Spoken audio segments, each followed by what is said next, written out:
सही है।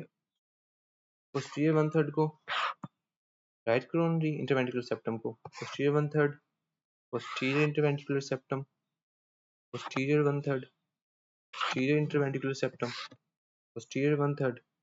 हो गया यहाँ तक? अच्छा, अगर इंफीरियर इंफार्क्ट होगा तो पोस्टीरियर इंटरवेंट्रिकुलर आर्टरी जो कि ब्रांच है राइट कोरोनरी की, सेम।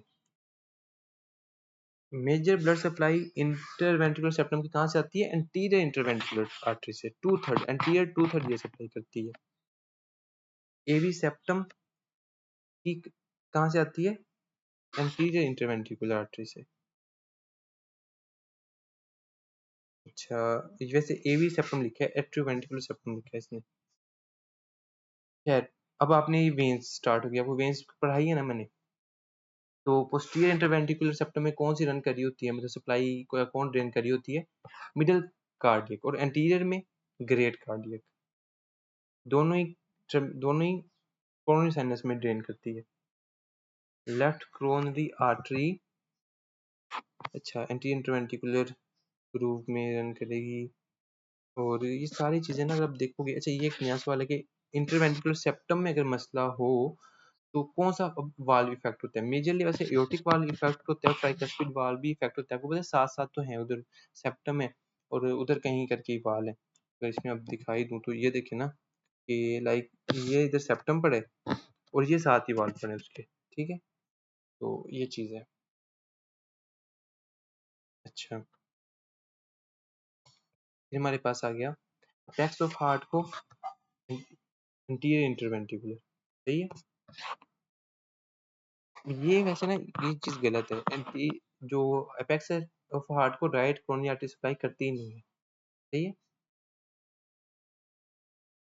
अपेक्स ऑफ हार्ट को left anterior descendant. Surfaces of heart आ गई। एंटीरियर सरफेस कौन बनाता है? Right ventricle. वही चीज, एंटीरियर सरफेस पर इंफाक्शन हो तो लेफ्ट एंटीरियर डिसेंडेंट, सिंपल सी बात। Posterior lateral surface of left ventricle कौन बनाता है? वो कौन सप्लाई करता है? Left circumflex. सेम बातें रिपीट होती जाएंगी।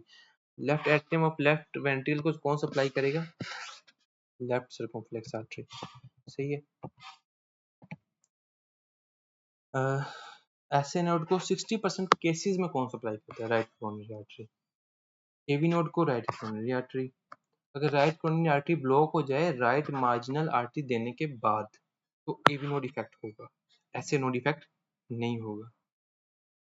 अच्छा, इंटरवेंट्रिकुलर ग्रूव के near right coronary artery supply करती है, बिल्कुल ऊपर टिप पे ना, आपने मैं दिखाई दीजिएगा आपको। और सेम बातें हैं, अब इनको टाइम ज़ाया करने वाली बात है। हाँ, ये देखें, बल्कि जो right coronary right bundle branch कौन सप्लाई करता है? Left coronary artery.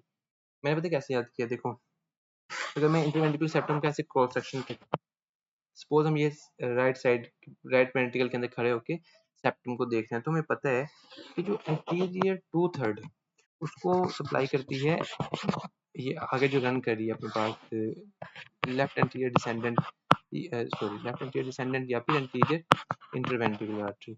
और जो पोस्टीरियर साइड है ना 1/3 इसको सप्लाई कर रही है अपने पास क्या नाम था? पोस्टीरियर इंटरवेंट्रिकुलर, सही है। अच्छा, अगर सपोज जो हमारे पास मिड में भी रन कर रहे हो, ये जो बंडल ब्रांचेस हैं राइट और लेफ्ट, अगर इधर मिड में भी रन कर रही हो तो कौन इनको सप्लाई करेगा?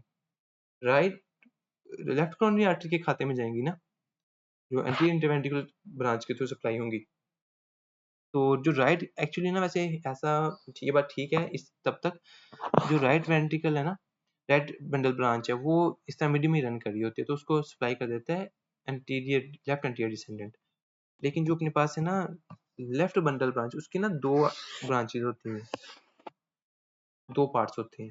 उसका एंटीरियर फेसिकुलस होता है और पोस्टीरियर होता है। तो जो एंटीरियर को सप्लाई कर देती है, ये एक्स्ट्रा बात है, बुक सवाल नहीं है अभी तक। तो खैर फिलहाल के लिए काफी ये सारी बातें होंगी। एपिकार्डियम की सप्लाई कहाँ से आती है? कोरोनरी आर्टरी से, ठीक है।